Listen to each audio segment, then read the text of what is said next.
I said, Judy, I'm either going crazy or I'm getting sane, but I'm out of here.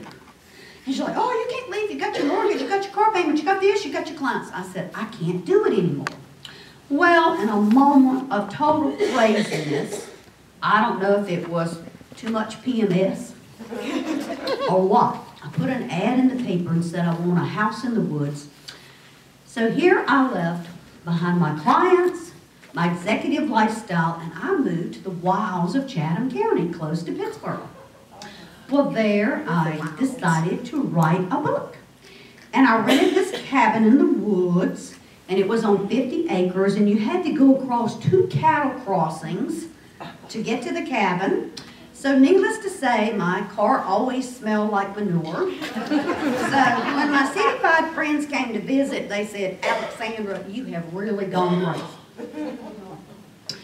But I wanted to take some time in my life where I could focus on hearing my voice. I got to thinking, you know, about my childhood, and Grandpa had told me one thing, my parents had told me things, my teachers had, you know, in college, my professors.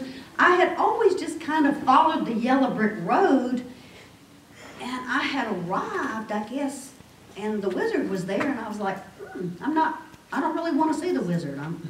Something's not right. I'm not very happy. So anyway, I said, I want to express myself.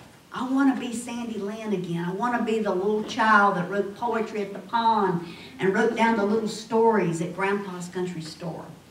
So I took some time and I wrote about going crazy, getting sane, and that was the name of my book. And one story I told in there was about, you know, when I grew up, of course, I was square. I was different because, you know, I was supposed to marry Coochie's brother down the road. Johnny Howard. He was going to inherit 400 acres of tobacco. And I just couldn't do that. So I knew that somewhere along the way, I had figured out I needed to do something different. But I had kind of discounted a lot of things in my childhood. But you know, when you're going through a midlife crisis, PMS, I don't know, maybe it was early menopause, who knows. But sometimes you get into this negative space. So I was thinking, well, I said, you know what? If Mom and Daddy would let me be a singer like I wanted to, I wouldn't be 40 years old and not know what the heck I'm going to do.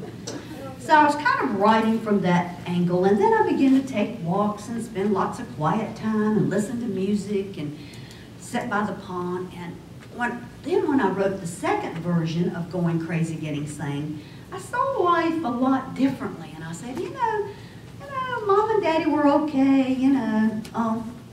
Must have been hard dealing with me. Well, let me tell you, by the time I wrote third draft of Going Crazy, Getting Sane, I said, oh my God, my poor parents. They had birth when you left home. And so I got it.